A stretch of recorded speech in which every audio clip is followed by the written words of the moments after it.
Chairman Smith? Here. Mrs. Black? Here. Mr. Connor? Here. Mr. Daugherty? Here. Mr. Groen? Here. Mrs. Haddon? Here. Mrs. Jones? Here. Mr. Keene? Here. Mrs. Schaefer? Here. Mr. Slater? Here. Ms. Thomas? Here.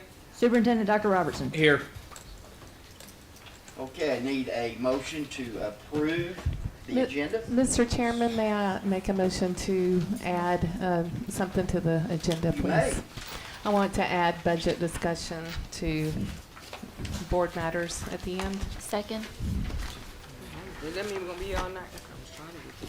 Okay, under board matters. Budget, you said? Yes. Okay. I've got a motion and a second to add under board matters Talk about nothing. a budget discussion. Second. He already got- said. already got a So second. now a vote. Roll call. Now I just need a roll call. Mr. Slater? Yes. Mr. Daugherty? Yes. Ms. Thomas? No. Mrs. Jones? No. Mr. Connor? I want to clarify before the vote. A motion and a second to add an item to the agenda is already done. There's nothing else that needs to happen because two board members wish an item to be added. So we're only voting to approve the agenda. Their addition Yes. doesn't matter to our vote. Good point. Well, Okay. you need to do it again then. Well, no, that's a good point. Thank you. Okay. Yeah. So, yeah, It doesn't require a vote. Since we've got a motion and a second, it's been added to the agenda, we don't need, it doesn't require a vote. So, Yes, sir. What I've done is I've interpreted Ms. Haddon's motion as a motion to approve the agenda with that addition. With the addition. So that is a vote. Oh, okay, okay. That's how, That way from now on. that's What's how gonna I make read the it. meeting go faster? Cause I got somewhere to be. My son is playing baseball. So there's two ways to do this. We can either say that her motion second just is added, and we're now approving the agenda as it is with her addition, or we're voting on. Mr. Chairman, correct me if I'm wrong, but the way I interpreted the motion was a motion to approve the agenda with that addition, and it was seconded. So that's the motion before, that I've got. So if the board approves the agenda with the amendment, with the add, then that's gonna be on the agenda. okay, all right. Got it. Now, And right now we've Okay. got, Well, my vote may have been different, but okay, go on. Because my I think understanding. the way that Scott's now interpreting it, I believe that your vote is the way you wanted it. I'm trying to Oh, get inside okay. your brain, but I think it is. So, okay. Okay. I will vote yes then. Mrs. Schaefer? Yes. Mr. Groen? Yes. Mr. Keene? Yes. Mrs. Haddon? Yes. Mrs. Black? Yes. Chairman Smith? yes, 9-2, motion to approve agenda with the addition of the budget discussion approved. Leanne McBride, where are you at? Please come.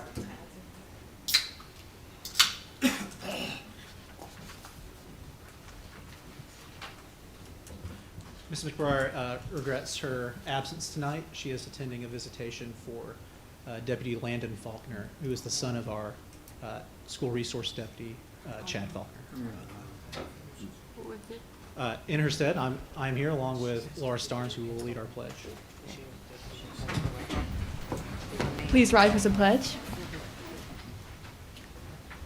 I pledge allegiance to the flag of the United States of America and to the republic for which it stands, one nation, under God, indivisible, with liberty and justice for all.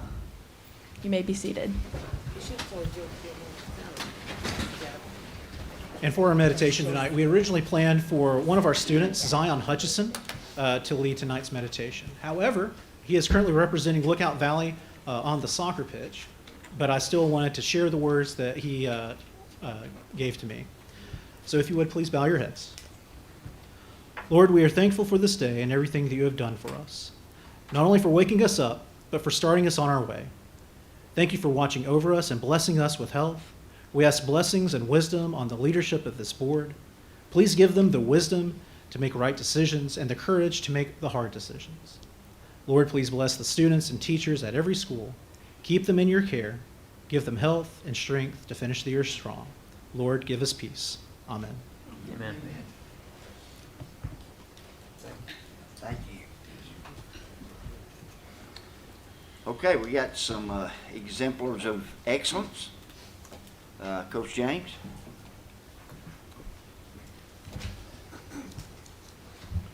Chairman Smith, distinguished board members, I'm here, Dr. Robertson, here to present our 2026 individual state wrestling champions. The district had, there was 14 weight classes in the state. Of the 14 weight classes, there are 435 schools that wrestle in the state of Tennessee, and 5 of the 14 weight class state champions came from our school district, which is quite an accomplishment. So we're going to, without further ado, recognize these young men for their outstanding achievement. The first individual I'm going to introduce him that's kind of unique. He is actually an 8th grader that won the high school state championship from School Board District 2, Mr. Ian McCauley. So Ian, if you'll come up here and you'll just stand over here on the right-hand side. We'll get everybody recognized. Ian, come here, son. Sorry. I need to give you your certificate.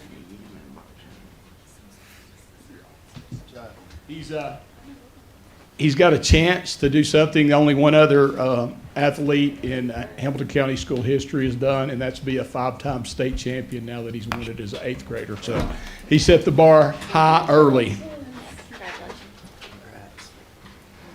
Oh. This next individual, speaking of setting the bar high, we have a name that we're all familiar with, Mr. JoJo Urachuk. He is the last in the line of the Urachuk brothers. He ended up a 4-time state champion, and he is planning on attending West Point in the fall. So JoJo, congratulations as a 4-time state champion from District 2. Thank you. If you know that you're a Chucks, I feel good about our nation. With he's got a couple other brothers up there, one at UTC wrestling as well. So.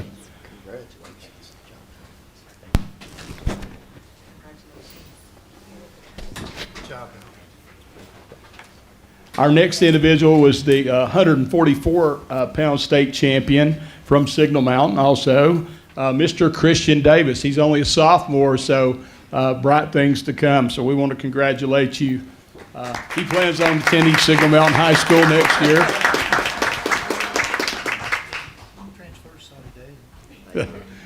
Easy, that's a recruiting violation there, Mr. Slater. Congratulations. I have no affiliation with the school wrestling program. Congratulations. It's just called a hardship transfer. Congratulations, young man. Our next individual we want to recognize from Saudi Daisy High School, the 150-pound state champion. Colin is a senior. He says he's going to attend UTC and just be a good student. So congratulations on your state championship. And best of luck.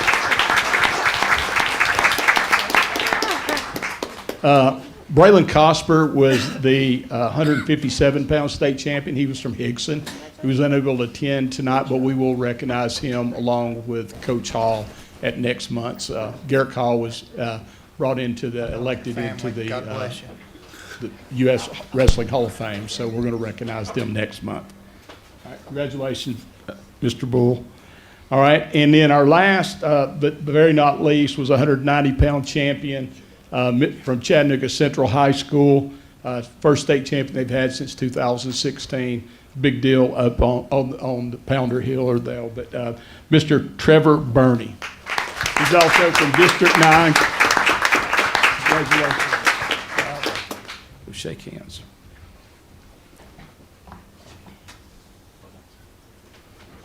Take all the pictures. Purple with good. Get all you guys. Let's go if we can get everybody up there and get a group photo as well. If you would like to go, if you'd like to come up with your district school board members, I'd like to get you in that picture as well.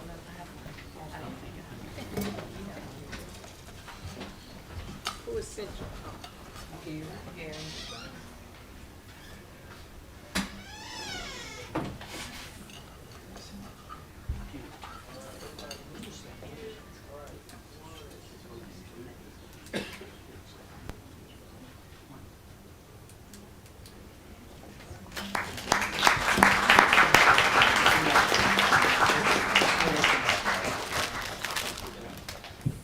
been a great year for Hamilton County Schools and athletics. I want to thank Dr. Robertson and the board for their commitment to athletics, and appreciate everything y'all do.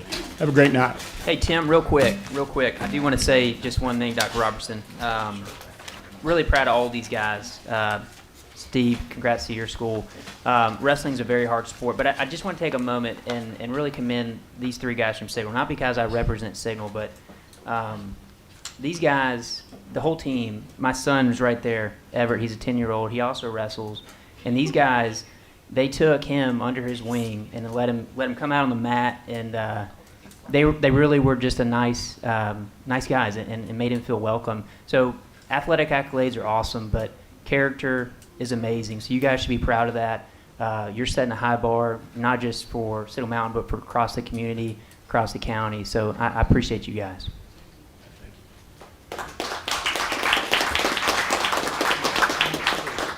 Okay, Dr. Robertson? Yeah, thank you, Chairman Smith. We're here tonight to celebrate our Teachers of the Year. Before I turn it over to Dr. Freeman, I want to mention a couple people that have supported this. Brad Cobb's not here, but Montel, his partner, is with us. But Brad Cobb, about 4 years ago, I saw him at an event, and he was like, "Didn't we used to give a car to teachers?" And I was like, "Yeah, a long time ago. We haven't done it in a while." And he was like, "We need to do it." I didn't reach back out to him like that week. Within the next week, he had called me. He was like, "We've got to make this happen." So the Bowers Automotive Group, Montel, if you come up here, they've been a huge supporter of this. David Sadkowski with Chattanooga Area Schools Federal Credit Union. Charlie Spencer with TVA. You guys would come on up. Where's David? Charlie. And then Krista Barclay with the Hamilton County Schools Foundation kind of brings this all together and makes it happen. One of the things we didn't think about the first year was like who pays for the car insurance. She figured out a way to pay for the car insurance. And so this is a year of just paying for gas on a new car, and really excited to share this with our teachers. I'm going to give you guys a quick moment just to say something to the board. Yeah, absolutely. I heard y'all been here long enough today. Y'all need a car guy talking, because I could go long. But I just want to say thanks to all the teachers for what y'all do day to day. It's very amazing. Just to throw this in here, my wife, she homeschooled. We have one kid. It's a lot of work. So I can only imagine what you all doing day to day. It is very impressive. So thank you so much, and we're just so happy. As you know, Bowers Automotive, we've done a lot. We do a lot for the community, but I think this is one of our best. This is a token that we can just feel so good about, because we see it, the kids need it. It's a lot that you guys do, and I just want to take my hats off to you, me, Boone, Shane. Shannon, we've done this probably 3 years now, and we look forward to this partnership to keep continuing. And congratulations to you teachers, the ones that won. I know it took a lot to win, but even just teachers in general, every day if you didn't win, you're awesome. You're still a winner, and we want to thank you.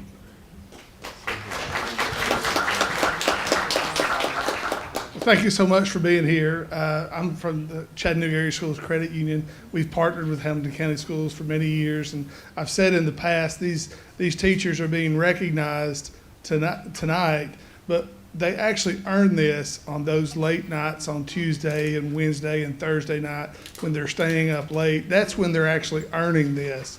But tonight is when we recognize them. So we've been a proud partner with Hamilton County Schools for many, many years. A lot of our members, some of our members may be in this room this evening. This is what we like to do. We like to give back to teachers. That's what we're about. So thank you for being here. We've got a good gift for each one of these teachers tonight. Thank you.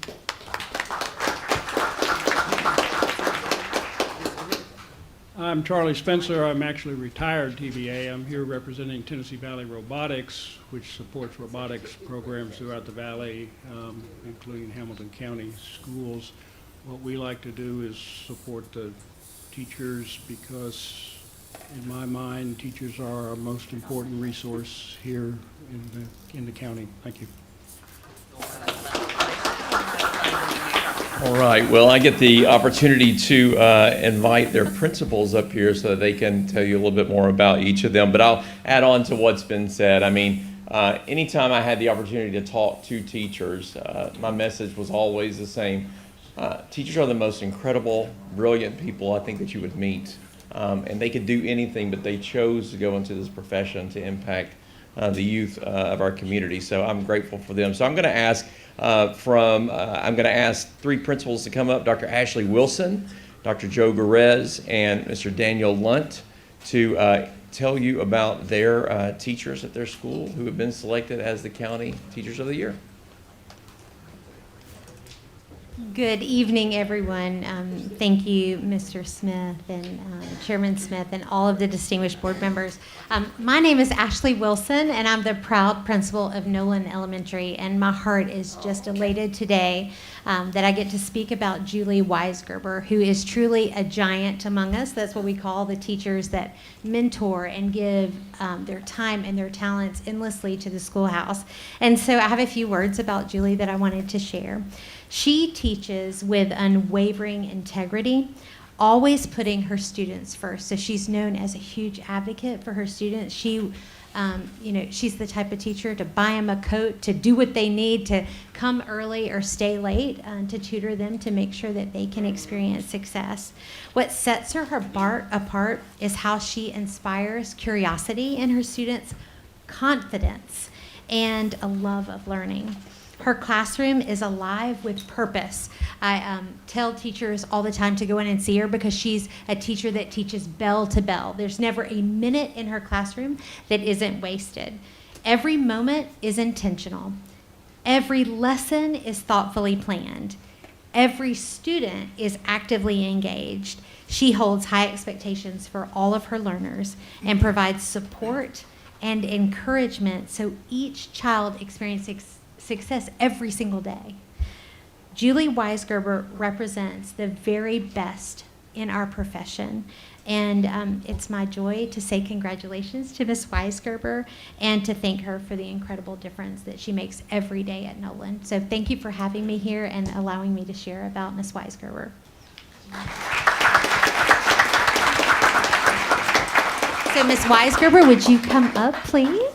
And I wrote my speech, and I put it in an envelope because I thought maybe it could be a keepsake for you. But Julie's just really, really incredible, and I'm very proud of her. So do you want us to step in and we'll get a picture in a minute? Did you use this? Woo! Absolutely!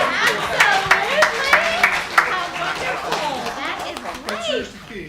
In years past, we've not been able to let you have that. But this is a good one. This is a good one. They used to get a ring. Oh, one more check. I got insurance paid for this year. Oh, wow. That's good. Woohoo! Mr. Spencer? Who's Charlie? Another chick? How many chicks they get? How wonderful. So $1,000 to help pay the insurance from the Tennessee Valley Robotics, and then $500 from Chattanooga area schools. So we are so proud. That's wonderful. Let's get a picture.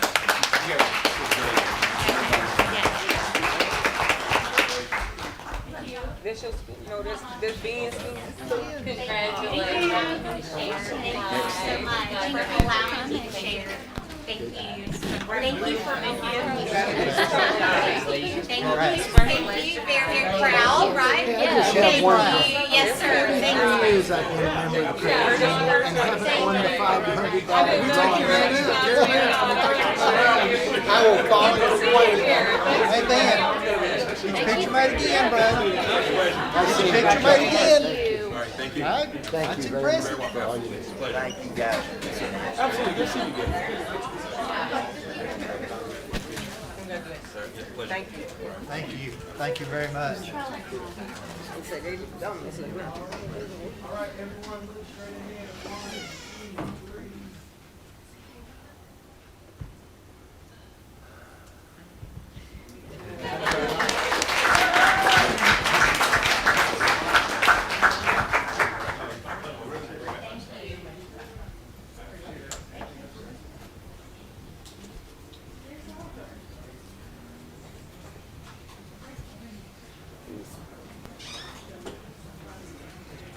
Okay. It takes us down to our disclaimer. I believe we only have one. Oh, you got, oh. We ain't done celebrating. Thank you. Dr. Matthews, please come up. Secondary. Don't worry about it, honey. Good evening, distinguished board, I'm gonna get on here, I'm tired. Hamilton County leadership, guests. My name is Dr. Joe Grezin. I'm the proud principal at East Ridge Middle School. It is my honor to recognize and celebrate Dr. Yang Matthews, East Ridge Middle School's Teacher of the Year and Hamilton County Schools District Teacher of the Year for grade 5 through 8. Dr. Matthews represents the very best of our profession. She's been in education for 14 years, and she's built a classroom in which students not only learn mathematics, but they learn to believe that they can succeed. She is truly a part of the heartbeat of East Ridge Middle School. Her students describe her as always willing to help, patient, and never gives up on them. Her colleagues echo that same sentiment, sharing how she is supportive, always around, caring, listens, and constantly providing support and guidance, especially to our young teachers. Within our school, she served multiple roles as a leader, currently serving as our math instructional content lead. And she supports all grade levels and helps across the entire building while still doing her duties as Math 8 teacher and Algebra 1 teacher. She is an innovator in the classroom, and she has strong belief in collaboration and cooperative learning activities, which actively engage all of our students in all demographics. Her impact extends beyond the classroom walls and into the halls of our classroom, where her student work is visible and the relationships are visible as you walk by her classroom. What stands out most is that she's changed the way that students see themselves. Students often come in believing that they're not good at math. I know, incredible, right? Kids not good at math. But in her class, they begin to understand, they begin to learn, but they also begin to enjoy it. And that enjoyment is defined, that essence of what good teaching is, where kids are now confident in what they're attempting to do, especially at the middle school level. At East Ridge Middle School, we have a saying that every day is a great day east of the ridge. Dr. Matthews helps us to make every day great for our students and for our staff. On behalf of East Ridge Middle School, I'm incredibly proud to be able to be grateful that she makes that impact on our staff and our students every single day. Thank you.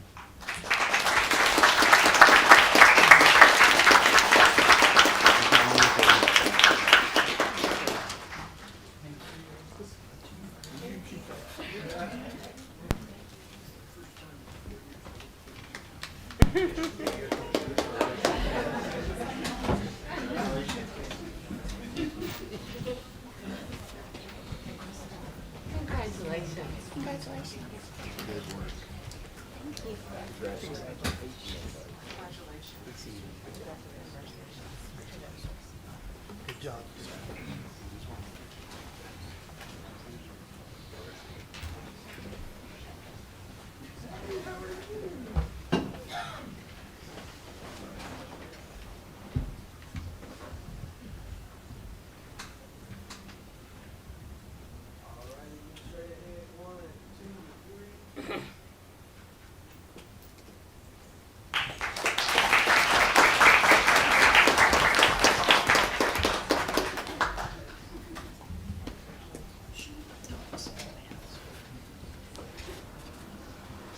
Chairperson Smith, members of the board, Superintendent Robertson.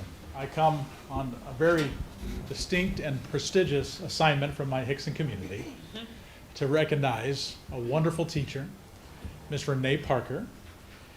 There is so much I can say about her, but first of all, I mean, throughout my career, meeting hundreds of teachers, understanding their impact, we really put an emphasis on helping students understand who they are and their potential, and understanding that their potential oftentimes is beyond their own imagination to comprehend. Ms. Parker embodies that vision. Her legacy is with us here today, and I was mobbed for the opportunity by these wonderful individuals that is part of her legacy that I want to yield my time to give them opportunity to share some words with you to illustrate what a wonderful person Ms. Parker is. And they even told me I've got to record it, so I've got all these assignments. So come on down. Good evening, everyone here, members of the school board, administrators, principals, teachers, family, and students across our county. My name is Urja Patel, and I'm a senior at Hickson High School. I am attending the University of Tennessee, Knoxville starting fall of 2026 for biomedical engineering on a pre-med track. Today I have the honor of speaking about someone who is so much more than a teacher. Her name is Ms. Parker, To me and so many others, she's been a mentor, a guide, a role model, and truly like a mom. When I first heard about Miss Parker, I was scared, but then I walked into her classroom and didn't quite know how much she would impact my life. I thought I was just signing up for a class, but when I got something far greater than any textbook could ever offer, I gained someone who believed in me even when I didn't fully believe in myself yet.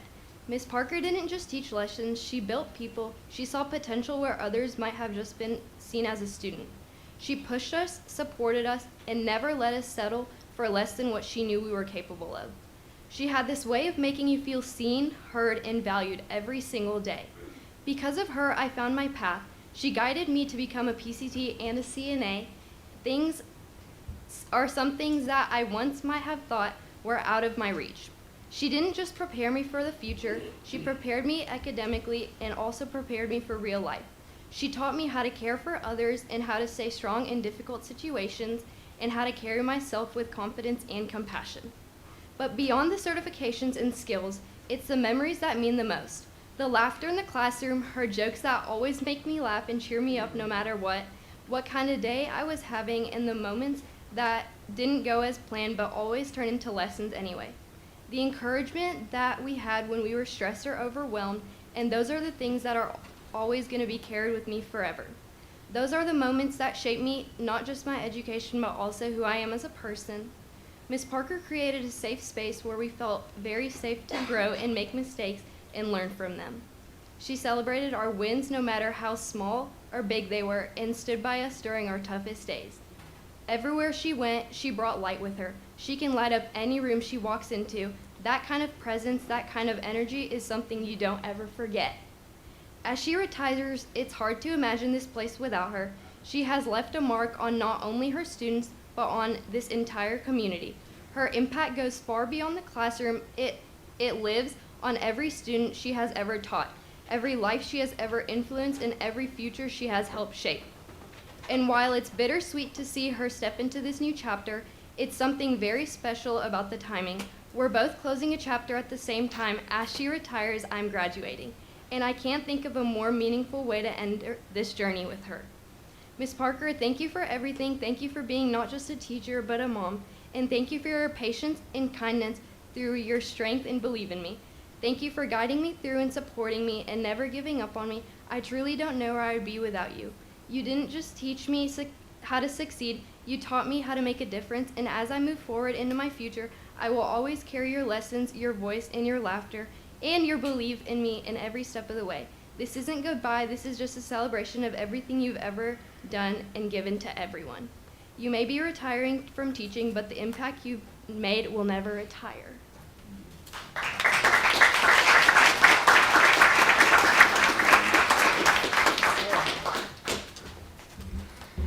My name is Autumn Leach. I am also a senior at Hickson High School. I want to thank you for letting me talk tonight about Ms. Parker.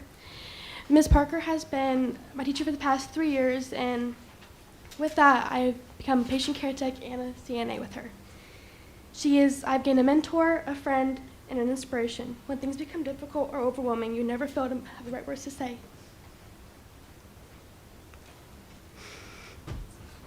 I want to thank you for your help, for guiding me. Without you, I wouldn't be where I am.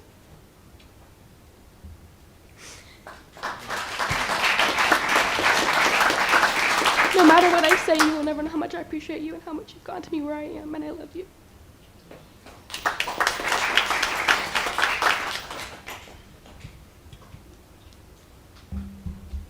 Good evening. My name is Haven Gillum, and I'm a junior patient care tech student at Hickson High School. It's an honor to speak about Ms. Parker, someone who's truly changed my life. She didn't just teach me, she saw me. She believed in my dreams even before I had an idea of what they were. She knew what I wanted to be deep down, though. I've always talked about being an EMT, and she's pushed me to see it as something real, which it has become for my 2026-2027 school year. Because of her, that is. Miss Parker, you didn't just prepare me for a class or a test, you prepared me for my future. Your impact will live on in all of us. Congratulations on Teacher of the Year. You've always been that teacher to us. Thank you for having my back and creating a safe space. Thank you for believing in me. I could go on for hours, but I may break out in tears. So for me and all your clinical students, we love you and appreciate you. From the bottom of our hearts, we wish you the best in your next chapter.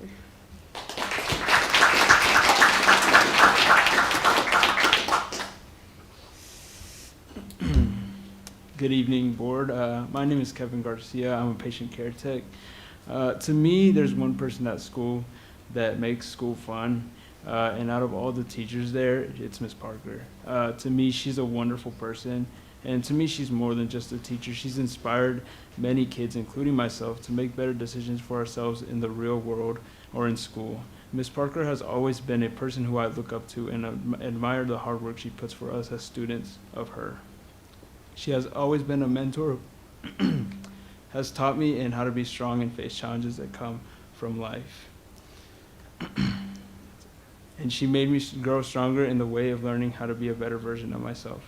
To me, she holds a special place in my heart for those reasons, and to me, she is someone I can trust and go talk to when I'm not in my best.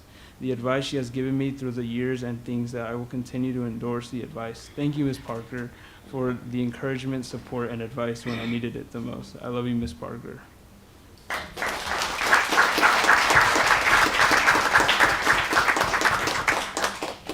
Thank you, everyone, and thank you, Miss Parker. Congratulations, we love you.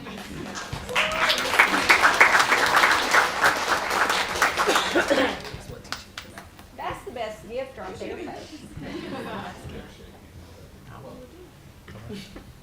We'll be there. Yep, go for it. We'll get the picture. Congratulations. Congratulations.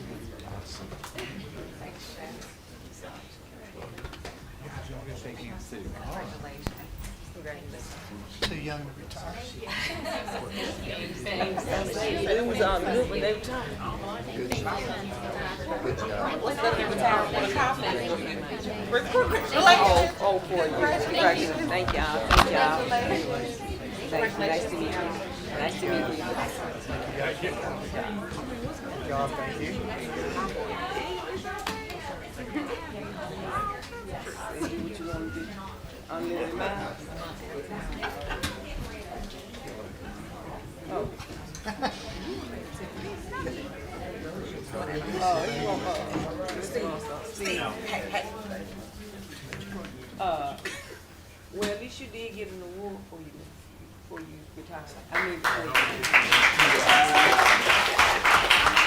yeah, you got one. How many? 8? 18. Oh.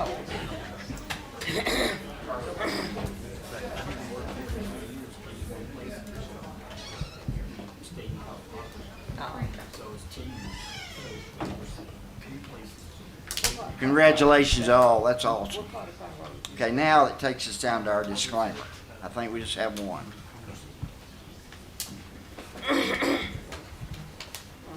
Did you,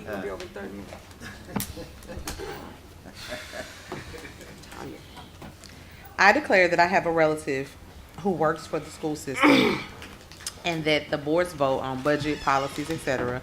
may have an effect on my relative's employment. Even so, I hereby certify that I will cast my vote in the best interest of the school system. Okay, thank you. I need a motion to approve the consent agenda. Motion to approve.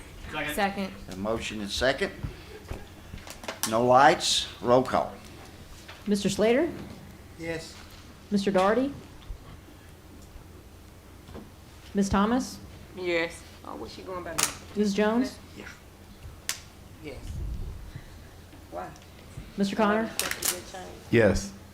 Ms. Schaefer? Yes. Mr. Groom? Yes. Mr. Keene? Yes. Mrs. Haddon? Yes. Mrs. Black? Yes. Chairman Smith? Yes. Motion carries 10-0. Okay, that'll take us over to administrative business matters. Dr. Brown? Yes, sir. Chairman Smith, in front of you, you have a list of 116 educators that's up for tenure. We will ask that they've met all the criteria set by the state, but I do want to just take a second to highlight, there's 3 individuals, 3 educators that's listed that I'm very proud of. Of course, we're proud of all our teachers, but 3 of those individuals they've gone through our Grow Your Own program that we started in 2021 school year. They've been with us for 5 years. Not only are they excellent teachers, but of course, to be a tenured teacher, you had to the last 2 years receive a 4 or 5 when it comes to LOE. So I just wanted to highlight that work. Again, these are classified personnel that's worked with us, become educators, and now they're tenured teachers upon your vote. Thank you, Dr. Brown. Just for a point of clarity, Scott, we need to vote on each one of these items separately, I'm assuming. Yes, sir. Okay. All right, I need a motion to approve teachers eligible for tenure. Motion. Second. Got a motion and a second, no lights, roll call. Mr. Slater? Yes. Mr. Daugherty? Ms. Thomas? Yes. Ms. Jones? Yes. Mr. Connor? Yes. Ms. Schaefer? Yes. Mr. Groan? Yes. Mr. Keen? Yes. Mrs. Haddon? Yes. Mrs. Black? Yes. Chairman Smith? Yes. Motion carries 10-0. Need a motion to approve teachers eligible for tenure reinstatement. Yes, sir. These are 2 teachers, individuals that's returned to Hamilton County Schools. They've served their 2 years of probationary period and still meets the criteria to be tenured teachers. Ask for your vote. Need a motion to approve? So moved. Second? Got a motion and a second, no lights, roll call. Mr. Slater? Yes. Mr. Daugherty? Yes. Ms. Thomas? Yes. Ms. Jones? Yes. Mr. Connor? Yes. Ms. Schaefer? Yes. Mr. Groan? Yes. Mr. Keen? Yes. Mrs. Haddon? Yes. Mrs. Black? Yes. Chairman Smith? Yes. Motion carries 11-0. Request for new and updated job class description. Yes, sir. This is what we've done all year and to be in compliance with Board Policy 5.103 and 5.101. These are not new positions, they're just updated job descriptions. They're occupied, not new positions, but we'd love to ask you to vote for updated job descriptions. Need a motion to approve? So moved. Second. No lights, roll call. Mr. Slater? Yes. Mr. Daugherty? Yes. Ms. Thomas? Yes. Mrs. Jones? Yes. Mr. Connor? Yes. Ms. Schaefer? Yes. Mr. Groan? Yes. Mr. Keen? Yes. Mrs. Haddon? Yes. Mrs. Black? Yes. Chairman Smith? Yes. 11-0, motion carries. Need a motion to approve school meal prices. So moved. Second. Got a motion and a second, there are no lights, roll call please. Mr. Slater? Yes. Mr. Daugherty? Yes. Ms. Thomas? Yes. Ms. Jones? Yes. Mr. Connor? Yes. Ms. Schaefer? Yes. Mr. Groan? Yes. Mr. Keen? Yes. Mrs. Haddon? Yes. Mrs. Black? Yes. Chairman Smith? Yes. 11-0, motion carries. Need a motion to approve 27-28 school calendar. Motion to approve? Got a motion to approve, I need a second. Second. I got a second, and I've got some lights. Steve Slater. Thanks, Joe. I just have a question. Why do we call Good Friday a spring holiday? We've always put it on the calendar as spring holiday. Well, can I make a motion right now that we change that to Good Friday? Second.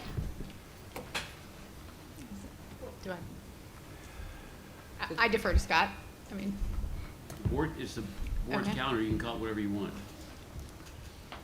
Steve Slater, motion, and Jody Schaefer, second. So we got a motion on the floor to Thank you. change in the That day calendar. is significant. It's not a spring holiday. It's just my point. Okay. So we got a motion by Steve, and I heard a second over here somewhere. Jody. Jody. Okay. That we change on the calendar, spring holiday to Good Friday, which is what it is. And I do have a light for discussing this matter, Jill, or? Oh, no, I was just going to point out the edit to mark the end of the third quarter. Okay, well, okay. Roll call on this item, and then we'll come back to approve the school calendar. Okay.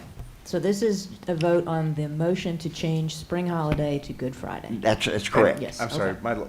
I turned my light on. I don't know if I did it too late. I just wanted to ask, is that day, are we using it as a holiday? It's not a PD day or anything else, right? I'm sorry, I'm trying to pull up the calendar. I didn't have it in front of me. It's a paid holiday. It's just paid holiday, a okay. paid holiday, I'm just yeah. making sure that it wasn't something else we're using it for. Okay, no more lights, so roll call on this item, then we'll come back to the calendar. Again, motion to change spring holiday to Good Friday. That's That's this right. vote. Yes. Okay. Mr. Slater? Yes. Mr. Daugherty? Yes. Ms. Thomas? Yes. Ms. Jones? Yes. Mr. Connor? Yes. Mrs. Schaefer? Yes. Mr. Groen? Yes. Mr. Keen? Yes. Mrs. Haddon? Yes. Mrs. Black? Yes. Chairman Smith? Yes. 11-0, motion carries. Okay, now I've got a motion and properly seconded already on the floor. I have a light. Is it around this item, Ms. Jones? Yes, around the school calendar. Okay, go ahead. I know this calendar is already proposed, and so it just is what it is. The next school calendar consideration. I've said this before in previous years. I really think, and I know the rationale for why spring break is in March. I know the whole trying to align with private schools and universities and that sort of thing. I've heard all the gamuts from staff, not from y'all, I'm not. Let me be clear, not from the leadership, but the people that are in the buildings. They say a gamut of things, and it stems from, well, my kid is over here, and I have a kid over here, and I like to do this here, and all of these things. And so I would just like to offer for the parents and for the community, I get a lot of other concerns from the community about, like, why is it not near Easter like it used to be? Or why is it so early? It's still cold. So just thinking about that, just in proposing going forth, it might be ideal to maybe rotate it every other year. Like maybe 1 year it's near Easter, 1 year it's not. Typically when Easter's later in April, we move it towards third quarter. It kind of depends when Easter falls. We do get a lot of pushback when it's a late April spring break as well. Yeah, so I just putting that out there because last spring break it was snowing. This year, it was snowing. I wish I knew the weather 2 years in Right. advance. So just maybe I'm just thinking proposing, looking at that, and I also just want to offer this up to my peers who will be here when I'm no longer here. I've always been, and the leadership ain't gonna like what I'm about to say, but I've always felt like it's a waste to have a fall break and then let them out for 3 days in Thanksgiving because kids, let's just be honest. Now my kid go to school, but a lot of children do not go to school on that Monday and Tuesday of Thanksgiving. They just do not. That's right.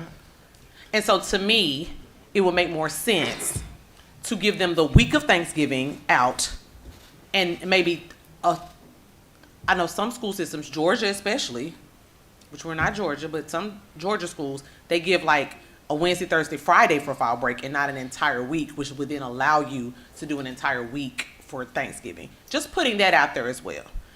Only because the students that I represent in District 5, a lot of them not going on, I'm just being honest, they're not going on a vacation in October. They're just at home with their grandparent or a parent or a older sibling. I'm just being realistic.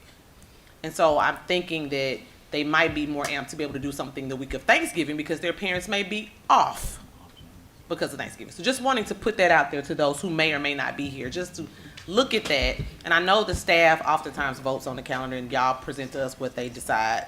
But just wanting to think that through for some families. Okay. Just something else to consider. It doesn't have to be, Okay, thank you, Ms. Jones. Mr. King? And I just had a question. When did we get away from using the week between first and second quarter and the week between third and fourth quarter as our breaks? I mean, that was... We are doing That's the way it That's what is. it is. Okay, so that is still, I was going to say that... When we can align it to For the calendar, we the try to. 20 years as an administrator, that's when we had our break. So it when falls I was in under school, that. we was out of school the week of Easter. Okay. Mr. Connor? I'm now kind of reiterating, but yes, I just wanted to make sure that it was said on the record that the reason we do it the way it is those breaks are set up in between the quarters. I'm not saying that they necessarily need a break between quarters, but the idea is, we had a lot of teachers saying that you have a week off and then take tests right as you come back, which was kind of bad, or the inverse. We did give a survey on this as well. We had about 2,200 responses to it. 78% said they were satisfied or very satisfied with the calendar. We broke it down into all the different choices there are: fall break for a week, Thanksgiving for a week, the PD day at the beginning of the year, all of those pieces. The lowest satisfied or very satisfied was at 67%. So it seems to be a count. You're never going to make 100%. Out of what though? 2,200. 67% choosing satisfied or very satisfied. Out of 22 staff? 2,200. Or just 2,200 people? Staff members. Right. Well, anyone could take the survey. Let me say that back. 2,200. But yeah. Let's just do it. Okay. Ms. Schaefer? I'm just like, Krita, make your motion. I mean, I'm okay with this 2027. Because it's already out here in the staff. I mean, I want to respect the fact that the staff did it. I'm just saying going forth that I think You won't that, be here, though. You want to make some history? Make your motion. Oh, baby, I'd have made a plenty of history here. So this calendar is not going to make or break it. But I'm just saying to you all that it can be done a number of ways. And I know that the staff, we value staff voice. But I'm just saying, as a parent, it'd be a lot more convenient sometimes to be able to roll through some other ways instead of trying to figure out what to do with my kid. And I have a village, so I'm thinking about the families who don't have the villages. Because I have the village, so I figure it out. And I have a job that lets me, Jack can see my kid running through the house some days, half day.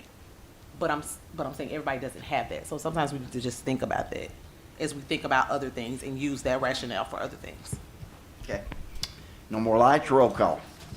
So, motion to approve the 27-28 calendar. Mr. Slater. I'm sorry, say that again. Motion to approve 27-28 calendar. Yes. Mr. Slater, okay. Mr. Doherty. Yeah. Ms. Thomas. Yes. Ms. Jones. Yes. Mr. Connor. Yes. Ms. Schaefer. Yes. Mr. Groen. Yes. Mr. King. Yes. Mrs. Haddon. Yes. Mrs. Black. Yes. Chairman Smith. Yes. 11-0, motion carries. Need a motion to approve the proposed 26-27 schedule of sessions. So moved. Get a motion, need a second? Second. No lights, roll call. I have, You want to speak to it, Ms. Jackie? I'm just gonna say, can we get a month off now? But I'm just, nothing. There's no need of me to discuss it. I know we have to be every month, but I'm just. Okay, roll call, please. Mr. Slater. Yes. Mr. Doherty. Yes. Ms. Thomas. Yes. Ms. Jones. Yes, I have a question though. Okay, but we're gonna do a discussion after this. Can I? Well, Are we rolling through? Yeah, I just wanted to know if it was possible to amend the August meeting to a week earlier, as that is my last board meeting, but that's also my 10-year wedding anniversary. And I just love y'all, but do I want to be with y'all on my 10-year wedding anniversary? Why is it not on the third Thursday in July? I'll second your motion. In August. I'll second So can we just move it up a week? I just want to ask that. Well, we have to finish. Oh, and I might be on one. Oh. Make the motion. Make the motion. I would like to move. I would like to motion that we amend August's meeting to the Thursday before August 20th. So whatever, 7 days. What's that? The 13th. Does she need to make a motion to suspend rules Second. since we're already in the middle of the vote? Chair. I missed that. I just thought about it though. I mean, I'll be here if I have to, but I'm just saying I'm finna spend my birthdays and graduation. I just give me something, y'all. Mr. Chairman, technically, we've already started voting, so the discussion's closed. So we'll vote this one But and it's vote it in. the pleasure of the chair if you would like to have a do-over. Well, because I have so much respect for Miss Jones, yes, I'd like to do a do-over. Okay. So We will rescind the previous motion, previous vote, and I believe that it's proper for someone to make a motion to amend the schedule of sessions. So I would like to move that we amend the proposed schedule of sessions for the August 20th meeting to be moved to August 13th, 2026. I'm going to second the motion and say, Caritza, how much I love you is I know that I'll have to get a babysitter for that night just to be here. Well, I mean, So- you can bring him here. You can bring them here because this is history. Oh, that's true. I'll bring the girls to witness history. But you could bring them here. That's, I believe that's our last meeting, Ms. Jones. Right. Yeah, okay. Dang, I might not be able. Yeah. Chair Smith's like, yeah, let's do it. Get over with early. Let's go. Okay, so you got a motion to amend and it's properly seconded. Is there any other discussion? Okay. So this is now a motion to amend the 26-27 schedule of sessions by changing the August meeting from August 20, 2026 to August 13, 2026. That's the only change. That's correct. Okay. Do you mean, just to double check, you mean to amend and approve? We don't have to have a second vote? That's right, yeah, this Okay. is a vote on the schedule of sessions with this amendment, yes. Roll Okay, call. Go Mr. ahead. Slater? Yes. Mr. Doherty? Yes. Ms. Thomas? Yes. Ms. Jones? Yes. Mr. Connor? Yes. Mrs. Schaefer? Yes. Mr. Groan? Yes. Mr. Keane? Yes. Mrs. Haddon? Yes. Mrs. Black? Yes. Chairman Smith? Yes. Okay. Thank Motion you all carries so 11-0. very much. Remember us. Now, we have I need a motion to approve a new charter application. Mr. Chair, we've got a quick presentation for you Okay. on the applications. Okay, come on.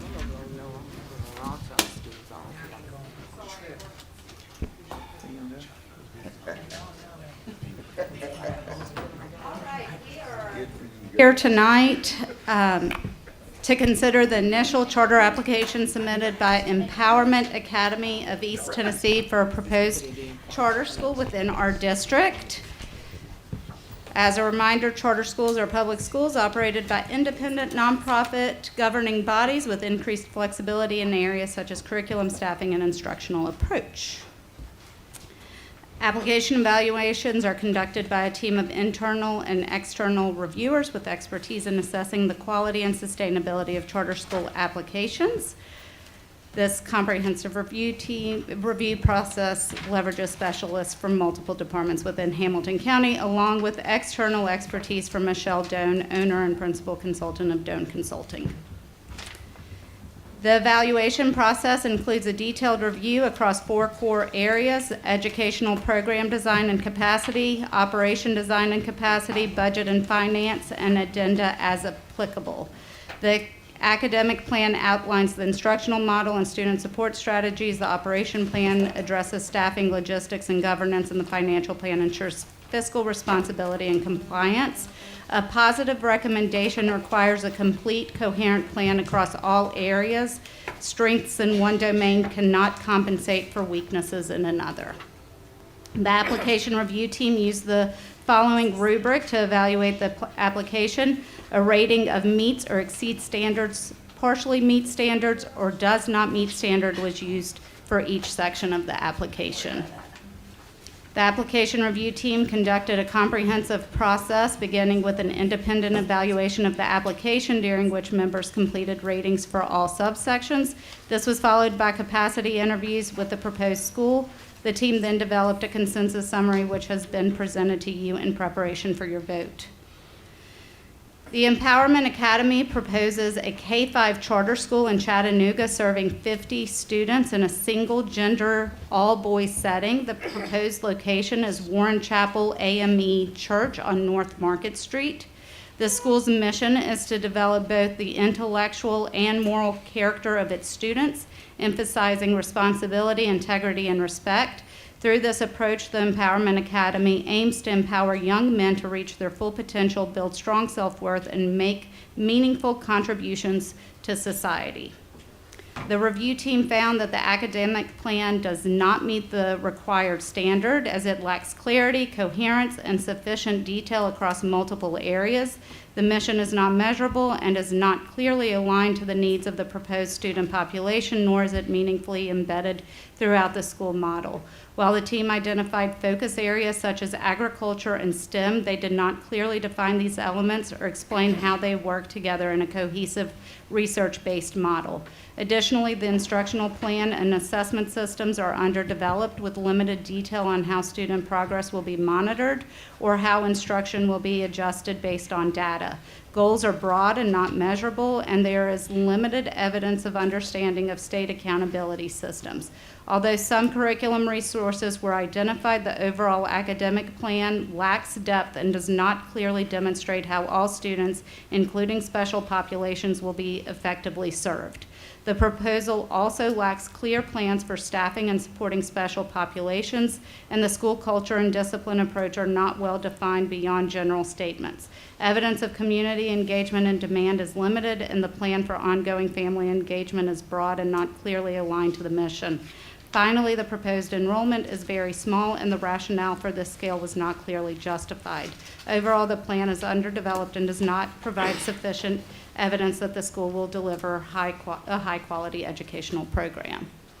Building on the concerns with the academic plan, the operations plan also does not meet the required standard as it lacks clarity, coherence, and key details needed to support successful school implementation.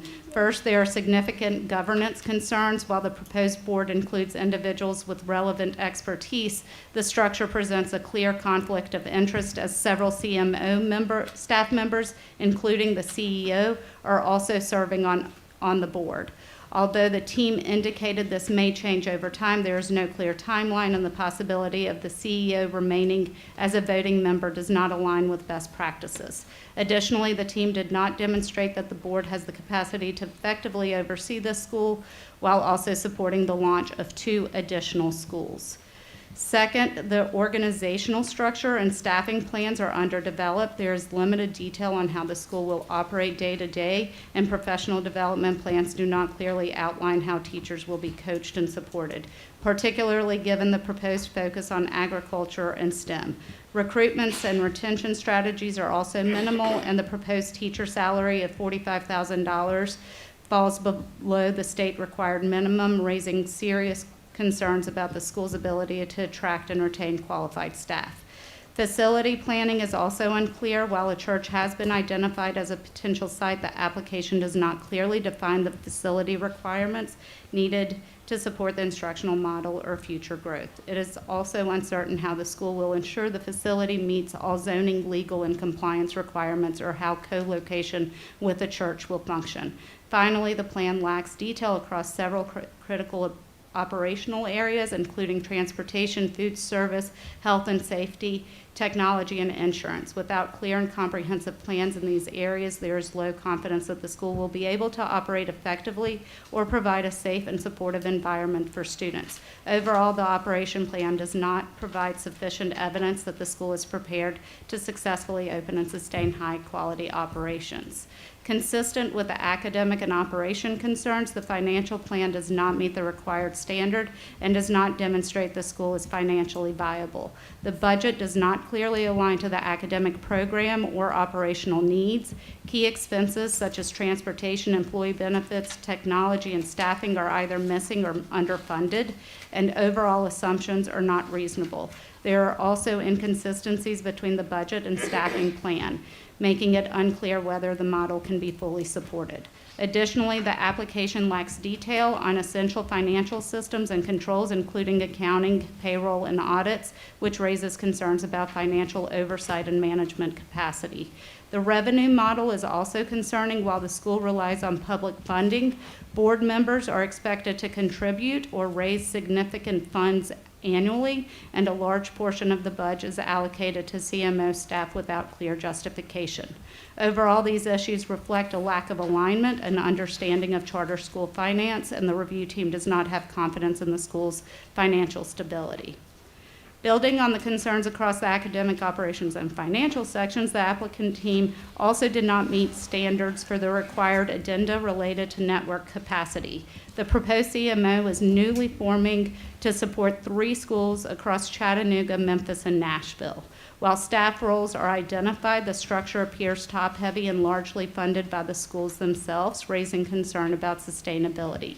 Additionally, it is unclear how shared service costs are determined or allocated, and the network budget does not appear complete or realistic to support launching 3 schools simultaneously. The applicant team pointed to prior summer enrichment programs as evidence of readiness. However, this does not demonstrate the capacity required to open and operate full-scale charter schools. Finally, while there is a general timeline for building the network, there is limited detail on how capacity will be developed and deployed. Overall, there is not sufficient evidence that the emerging CMO has the strategic planning or infrastructure needed to successfully open and sustain multiple schools. After a thorough review of the application by a team of specially trained reviewers and a capacity interview with the applicants that answered questions from that team, the review team has conducted concluded that Empowerment Academy East Tennessee has not met the rigorous standards set forth in Tennessee law in all areas. Overall, the review team found that Empowerment Academy East Tennessee did not present a clear and comprehensive school model and were deficient in their plans for academics, operations, finance, and required addenda. The review team does not have confidence that Empowerment Academy East Tennessee will open successfully and be able to establish and sustain a strong learning environment for students. We are now ready for discussion, followed by the board vote. Mr. Black. Please remind me, if in previous instances where we were voting on charter schools, did we have more than just the title or the name of the school ahead of time attached to our agenda? You should have had We have approved. the review team, the consensus rubric, and the report. It's in here. It was in your packet. Okay. All right. Not the packet that we got here tonight, but attached online that we could review ahead of time. Oh, no, we didn't do it. Have we ever done that? I'm looking at Shirley because she's the Like, Okay. it's been a while back, but we have before. I thought we had before, and I was going through and preparing for tonight's meeting, and I was like, I have no idea what I'm voting on tonight. Because I know that a charter school application is very intensive, and Yeah. so having that information ahead of time to review would have been helpful. I apologize for No, that. It's okay. Just in the future. Yes, for sure. Okay, Mr. King? And this is just for my own clarity, on the addenda summary, I know we have at least 4 addendums, A, B, C, and D. It's showing that there's also E, F, and G. How does an addendum not fall in how can you have an addendum and it not either meet, partially meet, or does not meet? How is it not applicable? It just depends on the type of application that they're submitting. Not all addenda are related or relevant for all schools. Some schools may not even have addenda to attach. But these, because they're identified as A through G, they did turn these addendas in. No, they only turned in addendas B and D. That's what I was. Yes. All right, so it's a category, but they don't have to necessarily hit that category or not. Correct. So like, for example, this one, because they are operating a CMO, they had to do the addendum for the CMO status. Thank you. Okay, we've heard the presentation. I have no more lights. This would be where I ask for a motion to approve. Or Or I make a motion that we do not approve. Okay. Second. We got a motion to not approve and a second, and no lights, so roll call. Mr. Slater? No. No is a Wait, yes. No is a yes, no yes then.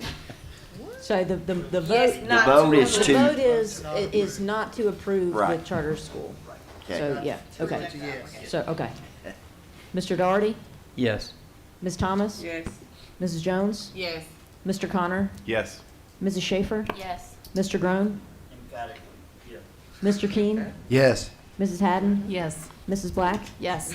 Chairman Smith? yes. Motion carries 11-0. Okay, it takes us down to board matters. We got several policies there that are first read. And here in just a few minutes, we'll ask for committee updates and we'll get a policy meeting date. We'll ask for that here in just a few minutes. So it takes us down to TISA bonus funding. Ms. Schaefer, I think you had Where you at?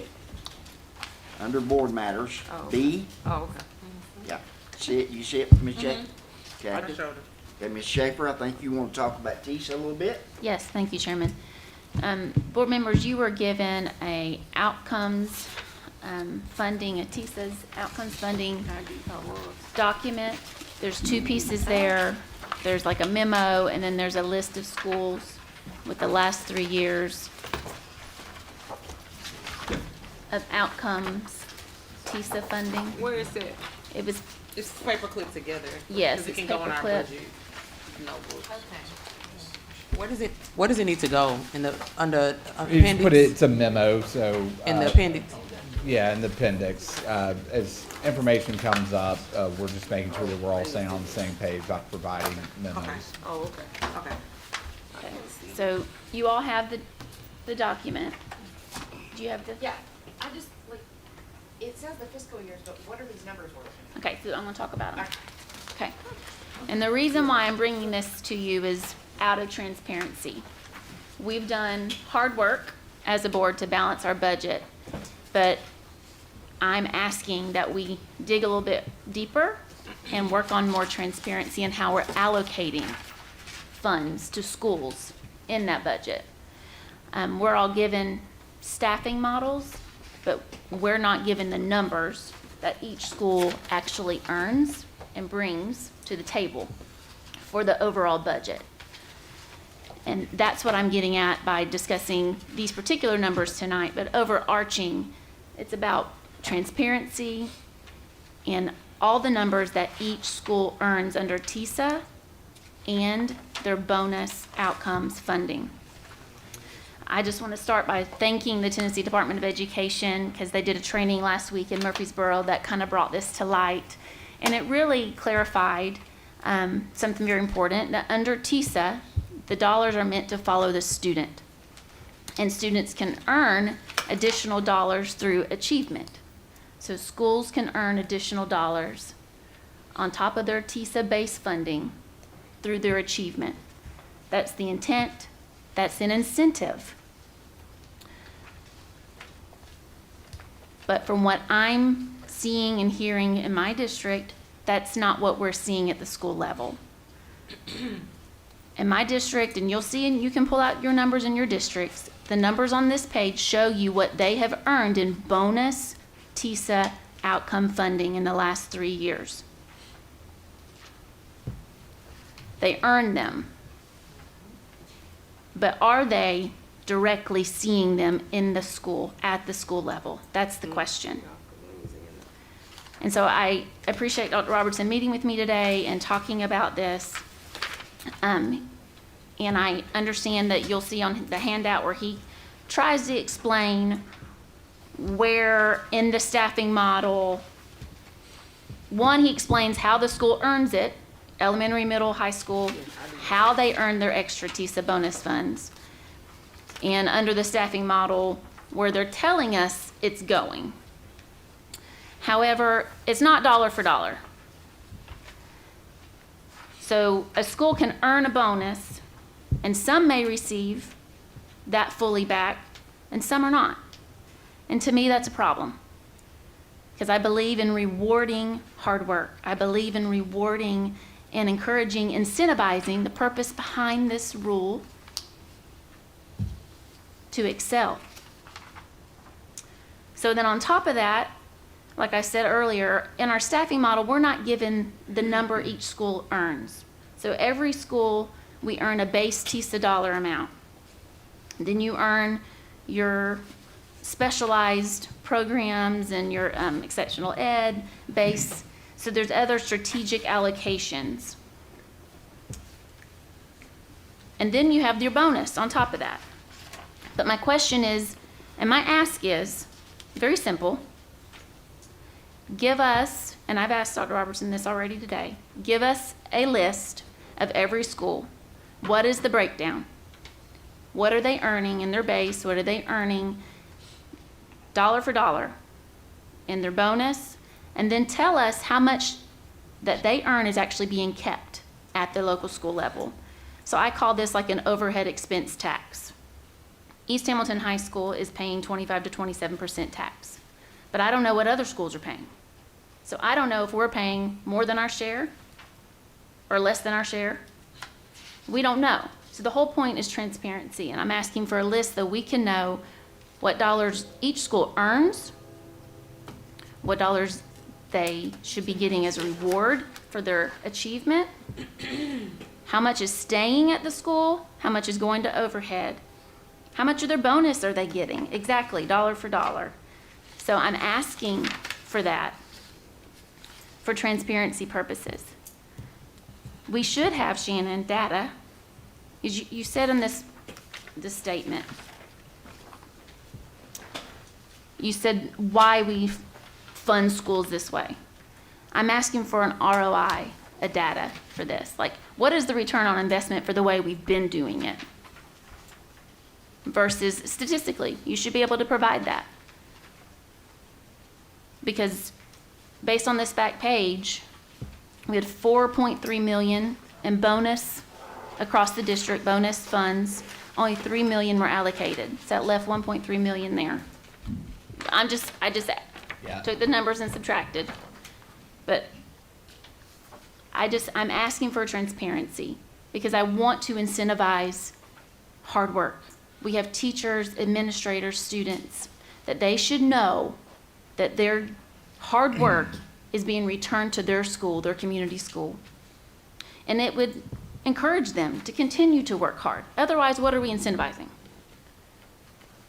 Mediocrity? We want them to excel.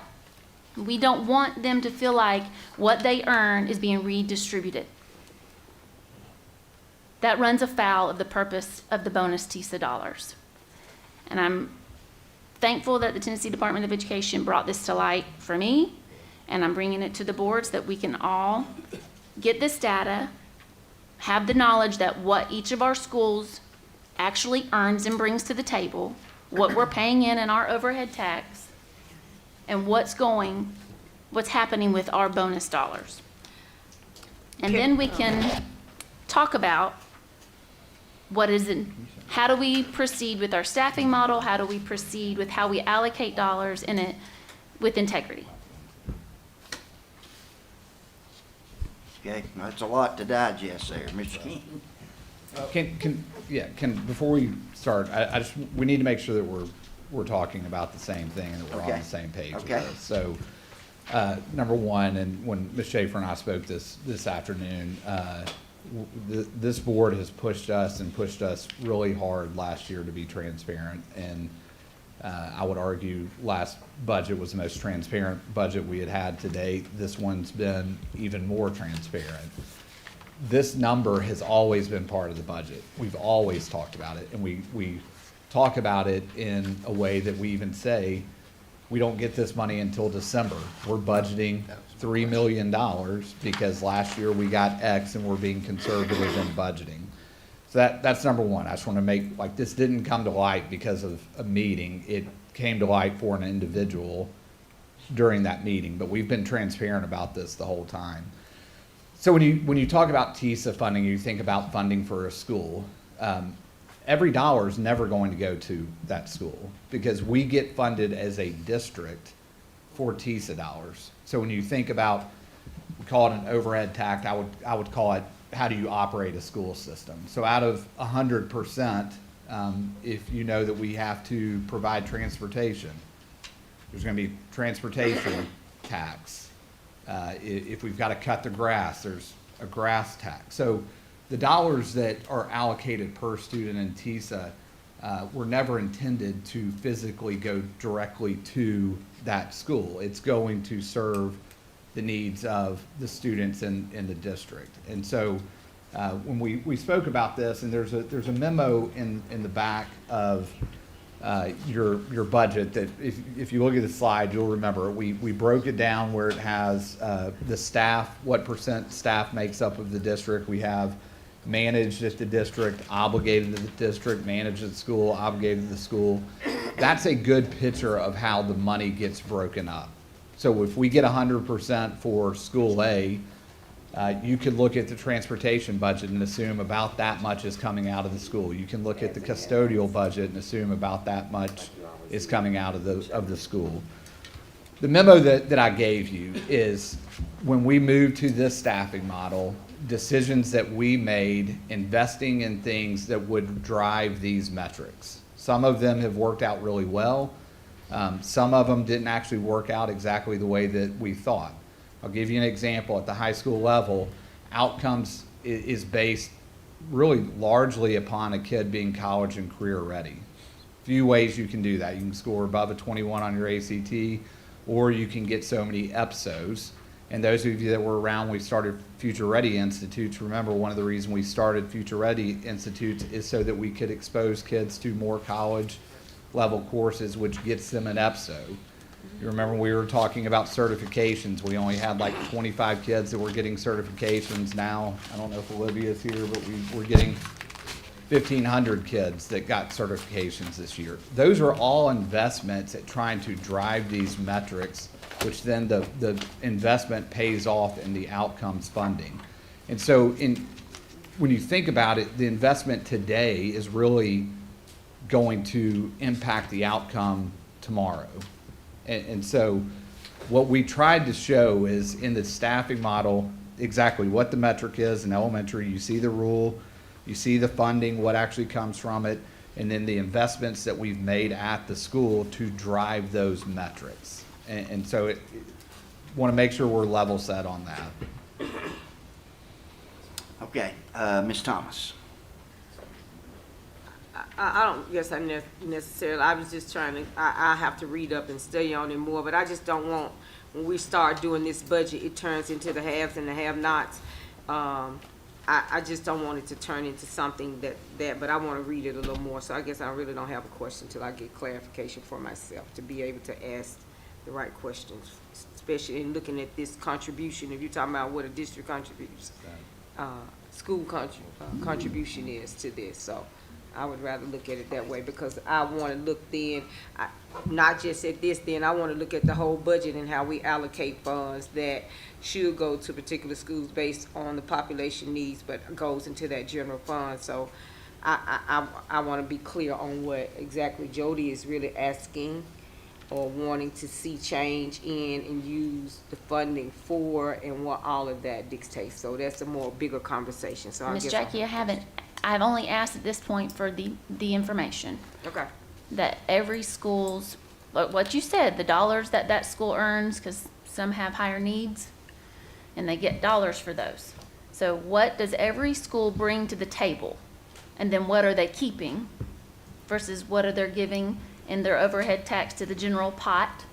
And then specifically their bonus, that is an achievement reward. Are they getting that same dollar amount back in their strategic allocations? I'm just asking for a report at this point. Mr. Daugherty. You could do a true up though at the end of the year though, couldn't you? Come December, you could apply it for the next budget. Yeah, I mean, if we had extra that wasn't considered, and again, trying to figure out, so next year's budget, we put in $3 million just because it's not guaranteed. You can see we've had variability, but from the years, again, just depending, it's from 25, 26, we'll find out in December what we get for 27. So it's possible. And then Shannon, from your perspective, I mean, a big part of what you do is you're working with schools to understand what's the enrollment, what are the needs, how does that apply to TISA funding, right? Right. So that's Running very through the school specific in that scenario. Yes. So then one could infer that based off of that methodology, we would also apply the same principle to funding for that school in that specific manner, right? Yeah, exactly, and that's what we're doing, and that's what the model. We've always done. That's what, not what we've always done, it's what the model for the past 4 years has done. Prior to that, we were simply looking at the number of kids, looking at percentage of economic disadvantage and sending staff members based on that. But this one is aligned to what you're saying of what's the enrollment. The base kind of looks generically at enrollment, then strategic looks at the needs of kids. And again, like we could, like in December, if we budgeted $3 million, if the outcomes came in at 4.5, well, there's $1.5 million that the board could make a decision about in terms of how to do this. I just want to make it clear though, because I think it's really important that we don't leave here missing this point, is that the investments in the staffing model have improved outcomes that generated more of this outcome piece of TISA. And they weren't just, it's not like we just threw out college career advisors or more CTE teachers saying, well, that's what schools are asking for. It's driven at how do we get kids college career ready at high school. Yeah. In elementary, the RTI teachers, how do we get a kid that isn't proficient in third grade to proficient in fourth grade, which generates these outcome dollars. So It's strategic. I'm with you. And last comment, then I'll defer my time. But to Jody's point, I mean, essentially what she's getting at is, by that same logic, you could achieve an outcome with a set amount of teachers, maybe in a specific subject area. Maybe we've got, a principal has to make do with what they have from a staffing perspective. So they have a half-time or full-time, and they piece together that body within that school to support the student body. If they're able to do that with that amount that they have budgeted for that year, and they're able to achieve an outcome, what Jody's essentially saying is what they accomplish is a reward for that outcome that should then remain within that school so they can use it for future planning purposes. Maybe they need to hire another half-time to offset the constraint that that group had in the prior academic year. You see what I'm saying? I do, and I think to your point of you could true up in December, there's a way to do that. I don't want to miss the point, though, of like, we're investing in these positions that lead to those outcomes. So saying that a school that generated $120,000 in December, we should send them $120,000. Well, when we've already invested in 5 CTE teachers, a college career advisor, and all those metrics or all those levers that are helping to move that metric, I just want to make sure we're on the same page. We are, about but that. outcomes are post all of that, right? Yeah, outcomes are there. It's a lag, right? Right. So if we budget $3 million and we get 4.2, yes, you could take that 1.2 and do it based on outcomes, but you couldn't take the whole 4.2 and do it on outcomes because we've already invested that $3 million in the staffing model. I see what you're saying. Okay. Mr. King. All right. First, I want to preface this with, Mr. Slater, I'm not trying to step on your toes. I see Sequoia High School down here, but I do not see Harrison Bay Future Ready Center on here. Yeah, remember Sequoia still has a cohort of kids that will graduate. They haven't fully transitioned to a Future Ready Center, so that'll, in 2 years. 2 years, it'll fall off. a couple more years to go. Well, but I guess my question now is, all this money is, we're looking at these. So the first thing I did, which I'm sure every board member did, I marked all the schools in my district and was wanting to see the thing, but it's not there for me to see. Yeah, so this is a great example, right, of the tax that a school is paying, because Harrison Bay Future Ready Center is a program Right. that serves multiple schools. So in theory, school A is generating 100%. You could say, well, because their kids have access to Harrison Bay Future Ready Center, there might be a 5% tax, because Harrison Bay is a program that doesn't generate kid funds Right. because they're zoned to a school. Right. But we're funding that program because it's helping kids get college and career ready. It's a perfect example of what we're talking about, of saying 100% of funds will go to school. Is that was never the intent of TISA. Okay. Now, it was just, and eventually if we become more clear with this, there's got to be some form or fashion of way to show how much funding is going into the school from. See, my argument was when I was principal at Harrison Bay that we could charge a science fee, and we taught science at Harrison Bay, but we couldn't charge the science fee. Yeah. We had to let Central and Ooltewah charge the science Yeah. fee, but then they never sent the money to Harrison Yeah. Bay. So we were running science programs off of no science fees. And so it just, and that's just one thing that's been cleared up. I will say that. Yeah. That's been cleared up some. But when the time comes I'd like to be able to see. You can, Funding and the for that. staffing model sheets, if you look down, there is the number, like, in total and per kid All right. by school. So when you get your staffing, you should have them. You should be able to see that. Okay. I want to say this, and we had Ms. Schaefer and I had a really good conversation about this today, and I don't think I said it to you. I said it to someone else after the conversation. I'm like, this is complicated. Like, TISA is super complicated, and I learned something new almost every week about some nuance to TISA that, Mary Ellen will say, and I'm like, wait, what? you know, and so I understand, like, I live this, not as much as she does, but, I mean, I live it a lot every day, and it's still, some parts of it are complicated to me, and so this is not, I don't think it's a bad conversation for us to have, Right. because it's a really complicated issue that, you know, from a transparency standpoint, again, that's what we've been trying to do, and we're willing to put it out there. We just need to know what it is that is causing confusion. You know, basically this was, after this conversation today, like, do board members know how much money their school is generating outcomes? I was like, probably not. Let's just put it in the memo, right? And so we're willing to have this conversation, but I think it's important that we recognize it's really complicated. It's not easy. And for public knowledge, TISA is much more fair to our school system than what our old BEP, BOE funding was. So- BEP wasn't giving us anything. So we're not saying bad things, we just, No, I transparency. tell was people right. all the time, I have this like love-hate relationship right now. Like, there are things that I agree with what Governor Lee's done. TISA, it's a huge one. He took it on and changed it. It's a huge thing. There are other things that I don't agree with, but TISA's a big one. You know, he did a great job of tackling BEP. Okay. Mr. Rowan. Thank you, Mr. Chair. This might be a Mary Ellen or Shannon question, but it would be helpful to me because it's not available online at the state level.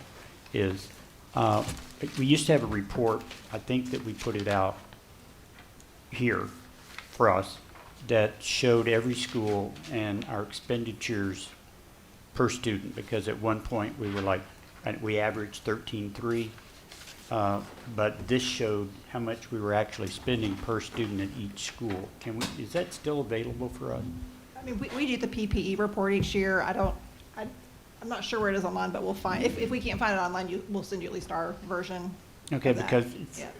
it might be show some helpful of it. for everybody, but it Yeah. was real good for me because we had the most current data over like a 3-year period, which showed either more or less expenditures per student. And in regard to Ms. Schaefer, that was pretty telling when you could see that the average was 13.3, but we might only be spending 11.8 at one school, but we're actually having a better achievement than the schools that we spent the most money at. And the latest that I saw was that the two main charter schools, Girls Leadership Academy, they were spending $17,500 per student. But their scores weren't improving to the same degree. And yet some schools, like I said, in the district were spending less than $12,000, but achieving at a higher rate. So with the new funding, that would mean that those schools, and this is how it relates, would be earning those bonuses back because we're actually spending less and getting more return on investment. So the question is, how can that help us improve, the instruction at those schools that are not performing at the level we would like them to? Thank you. So I'm going to end with making a motion for the administration to prepare these reports for every school, showing what they generate in funding, what they actually receive at the school level, how much is being redirected to the overhead tax, how much achievement bonus funding is earned, and how much of that the school is actually seeing. I don't know if that takes a motion. We just ask our staff for that. Yeah, it's information. all available. We just have to put it in one document. I mean, Shannon's never busy. I can't promise you we can have it next week, but I mean, we'll get to it. It's pulling that data into a consolidated spreadsheet and figuring it out, but we can figure it out and give you a time frame. Okay, all right. It would be nice to have it prior to the next meeting. Oh, we'll have it. Yeah, thank you very much. Well, in time to actually take a look at it prior to the next meeting. Okay. I heard you. Okay. Mr. Daughter, you're up next on some technology. I'm going to pull it for discussion. Okay. All right, that takes us down to budget discussion. Ms. Felice? Yes, one reason I'm bringing this up is because I've had a lot of people from the communities across the county reach out to me about concerns about the budget, and I wanted to be able to share those concerns. And I'm sorry, we haven't had a lot of time, or I haven't to prepare and look over, and I've spent hours and hours doing some comparisons. But one thing, I do acknowledge that teachers are getting the $14 million for their pay increases. But many of the ex-ed assistants have been cut at the school level, and a lot of the teachers, some teachers are being cut across the district, and it feels like it's making their jobs harder, and it's cutting from their level, and it seems like they're absorbing, the work of the other teachers. But there's also a huge shift of positions away from the schools in the budget, and they're being placed in support personnel in central office. The numbers do speak. I've done a lot of analyzing. Okay, so I'll just go to this sheet right here. Central office staffing, and I pulled these numbers myself, 400, right at 400. School-based system-wide, and these are all not assigned to schools. School-based 50, system-wide is like 50. School-serving personnel, they are not assigned to schools. They probably have offices in central office. 163.47. Okay, they're not, about 80 of those were taken from school personnel and placed at the central office. And I'm saying maybe psychologists, ex-ed, and the total, so the total is that are not assigned to schools, central office, school-based system-wide school serving who are not assigned to schools, that's 615 employees that are not assigned to schools. But there's also federal, so the federal centralized, because all the federal positions are separate from the budget, operating budget, and I don't know if people realize that. So there's like 35.65 of those, and that makes 650 if you include those federal. And then there are some positions that I'm waiting to have broken out because they're called school support, and there's about 300 of those. So I don't know if those are in the schools or if they're at central office, those federal positions. So I know that they're working on that for me. But the point is, the schools are feeling the crunch. They're very, a lot of personnel are very unhappy about this. They feel like, I'll just say some of the hardest hit would be the classified loss of 18.6, regular regular education assistants cut across. Some of the hardest hits: East Brainerd lost 3, East Lake Elementary lost 2.5, Orchard Knob lost 2.5, and regular ed teachers fell 66 district-wide is what I understand. And some of the heaviest hit were Howard, 10. Okay. All right. Well, some of it might be that, but Brainerd, 6. Okay. All right. Well, Ms. Haddon, if I can respond, I'm going to level set with this, and then I'll let Mary Ellen respond to some of the detailed questions. But we specifically agreed to have someone do an audit of our school-based staff and our central office staff so that we could get past this conversation. We do not have 130 people that we haven't put in the org chart that have offices here. Number one, we don't have that many offices here. And so, like, I can assure you. Because they're in the budget. I took these numbers from the budget. You're misinterpreting some things, and we've offered multiple times to sit down with you and help you understand it. But it's Well, I just got the important. budget on Tuesday, so I really, You just got your budget on Tuesday. last Tuesday. Or Monday.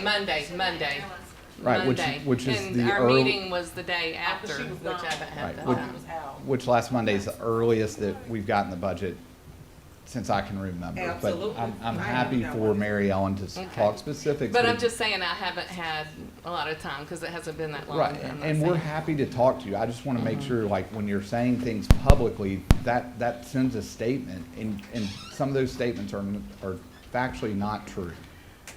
But I'm hearing the opposite. I'm sure you can hear the from opposite many from- people across the district. I'm sure that's fine. And if you go on Hamilton County Supports Education, you'll hear that from a lot of teachers speaking out as well. We're happy to go through it line by line, but again, we'll point back to the audit that was requested by several board members that we agreed to do. And it was very clear that we are not overstaffed at central office. It's very clear. Mary Ellen, can you provide some Yeah, let's context? let Mary Ellen hop in a little bit. Yeah, so, and again, I'd be glad, I love this stuff and walking through and setting our codes up and explaining all this stuff. So one of the pieces about some of the ex-ed positions, we've actually invested more money, more positions. So an example of, like, last year there were 43 ex-ed educational assistants IDS. There's now 61. That's 18 of an increase. So we can go through, and I've got a full reconciliation, I'd be glad to sit down. Some of the codes that you're seeing, so that some of those codes that look like, and I've seen some of the comments from the social media about it moving from school-based to centralized or centralized. We use some codes to help group things in a certain way. So there's a code that says 6100, those are school-based positions. So psychologists, we grouped all of them in one bucket because they do assignments once they see where all the children are. So we've had in past years, the psychologist, for example, may have had an allocation, 2 days here, 3 days here. We're not actually changing what is happening in the schools, it's changing how we coded them in the budget. So I can see how comparing one year to the next, because we changed that methodology, because what would happen was we would have them in the budget assigned to certain schools. Then when they actually did the assignments for the year, they were different. We had to do a lot of movement. So we centralized them into an account code to put them together, but there's still the same number of psychologists that are serving our schools. So they didn't change their work that they're doing. It's just how it's an accounting change. Yeah, but that's contrary to what I'm hearing. They're not based in the same schools, a lot of them are. And I hear some of them they're just exhausted and exasperated. They've got very high caseloads, and I know you mentioned we need more. We got a grant that's helping us search. I think Okay. we've got some new folks. Well, that I'm we're just interviewing. speaking for all the people who've reached out to me and saying families too, that their children aren't getting the services they need. And there's, I know we have, we've just got to be careful there. So to be clear, we're investing more in ex-ed this year than we did the year before. What, 2.6, 2.1? It's over 2 million. And from a headcount perspective, where are we year over year, specific to ex-ed? I have to dig into it and look. Go ahead, Ms. Parker. I do have numbers in front of me. Since it's a public, I would rather make sure this is the number, right? Like, I have it from a staffing model perspective, and I'm looking at it. Yeah. I want to make sure it's also our budget perspective, or if we create more of a problem, right? Sure. So Ms. I will Parker, send that out to you for sure. Go ahead, Ms. Parker. I have to, my name is Neely Parker, and I get to serve in this department every day. And it has been nothing short of a privilege this year to advocate for our hard-working staff members, and this board has done some incredible steps this year.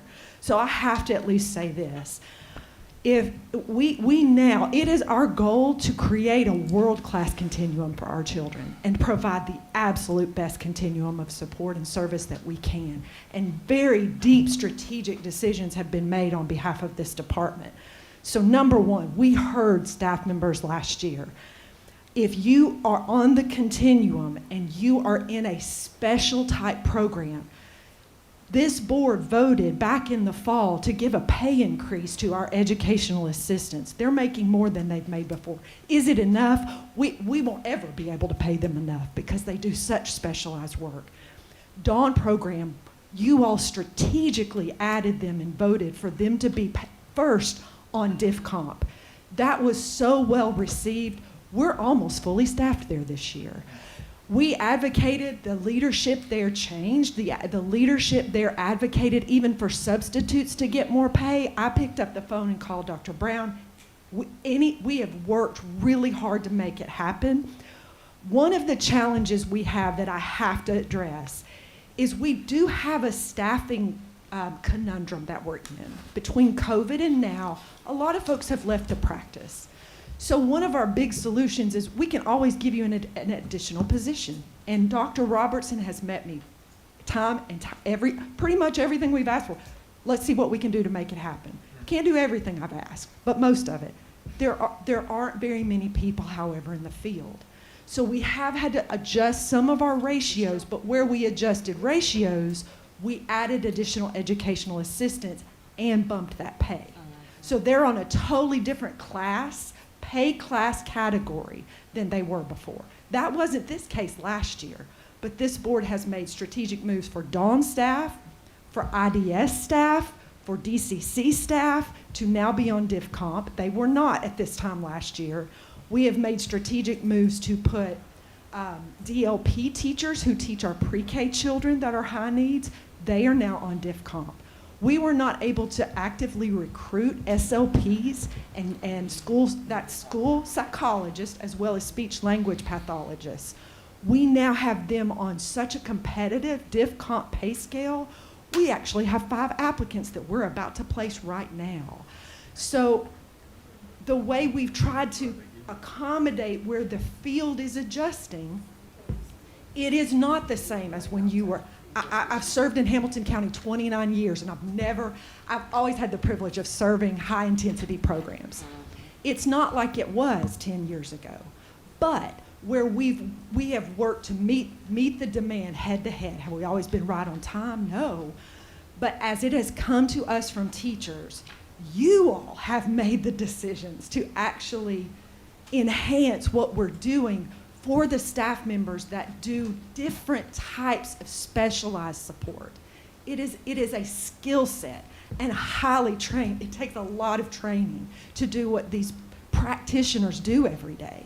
So, I mean, hours of time that our deputy has put in to meet us time and time again to make sure we're staffed. And we are in a much better place with staffing this year than we've ever been as far as special education. And I just have to say, in the 5 years, we've moved more in 1 year, thank you, board, for what you've done for our employees than we've moved in.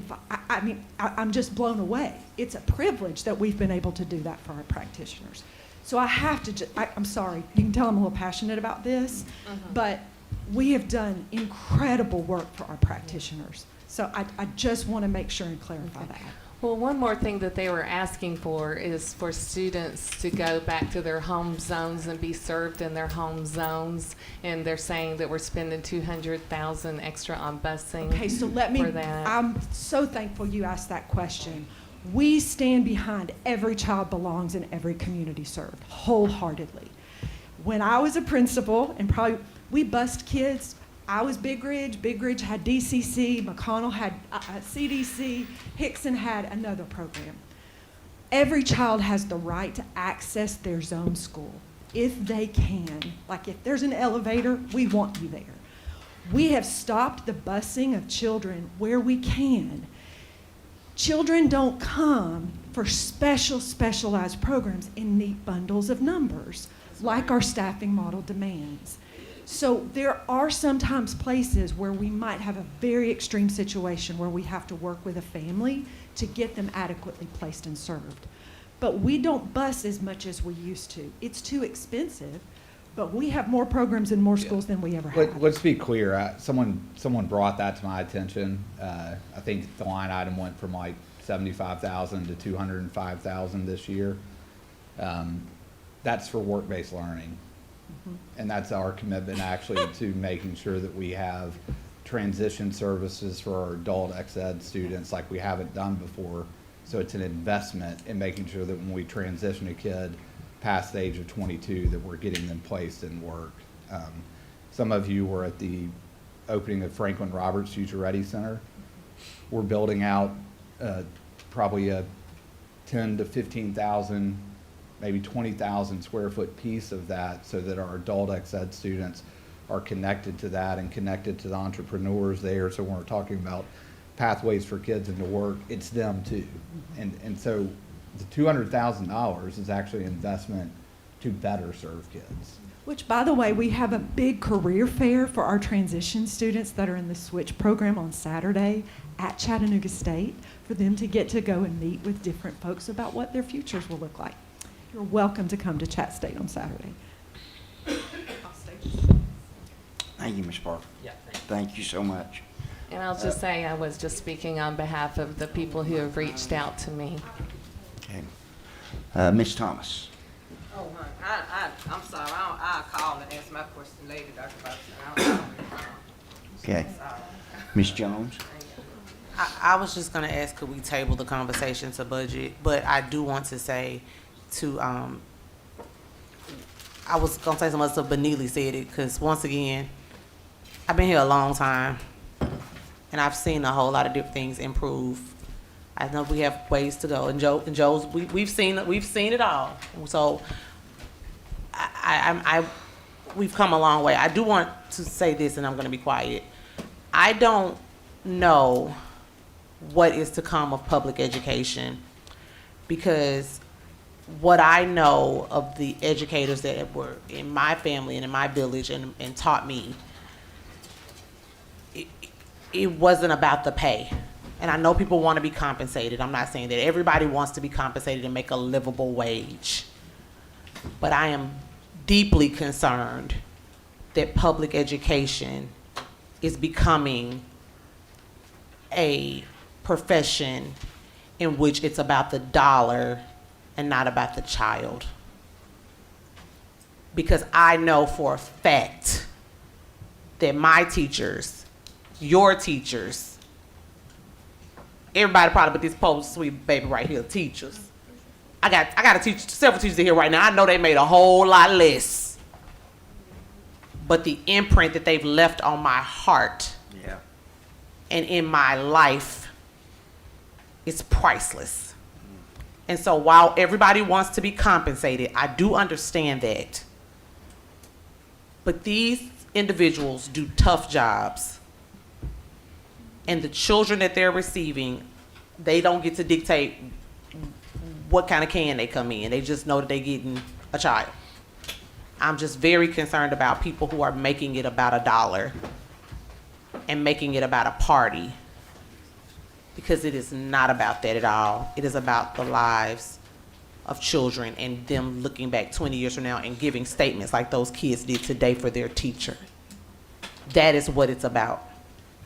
And I'm pretty sure she left a nursing profession making a whole lot more to come in and to pour into the lives of future nurses and medical professionals. That was what it's about. Thank you, Ms. Jones. Real quick, I want to get some dates on the calendar here with these committees, and then we're going to adjourn. So, transportation, Ben?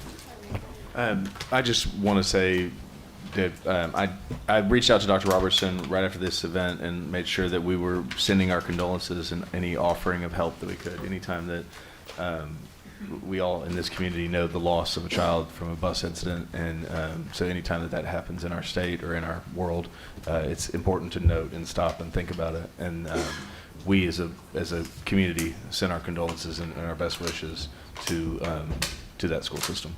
Okay, thank you. Okay, policy, Felice, next meeting? June 9th is a Tuesday, and that's our next policy meeting, and we will be doing the Q4 policies, which are student and support services. Okay. School safety, Jody? I don't have an update for school safety. Okay, except legislative?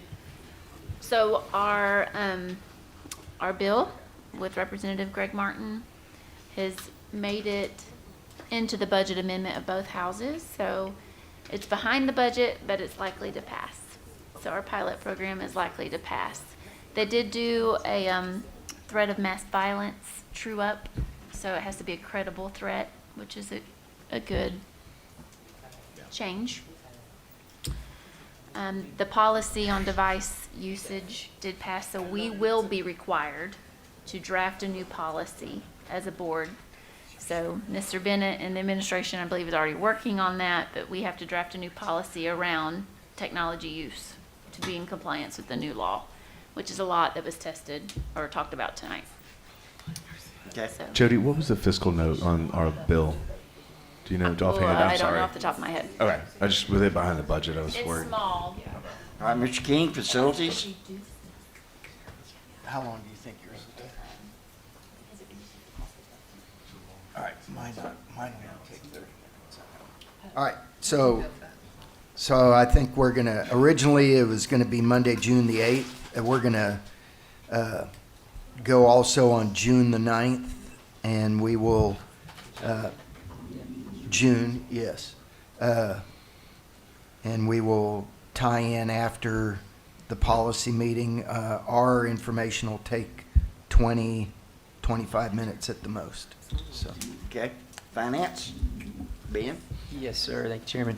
We will look to schedule our next finance committee first week of May. Thank you. Okay. Athletics? It's over, the season's over. Athletics, Steve? Thanks, Joe. We met yesterday, the committee did, and we've got a few things on the table. That, number one, Tim James's athletic budget last year was 0.67% of our budget. This year, it's projected to be 0.59. And I just don't see how we can do that to kids who play sports. So, bottom line, when the time comes, I'm going to be asking for $1 million to go into his budget to help pay coaches, transportation, more security at ball games and things like that. So, that's where we are. What would, have you figured what $1 million would change the percent to? That would go to 0.7% of the budget. So not even a full percent? No, not even 1%, which, I'll be honest with everybody that can hear me, that's embarrassing. So. Okay, thank you, Steve. Thank you, everybody. Thank you, staff, all your work, every one of you. Thank you. So we'll stand adjourned.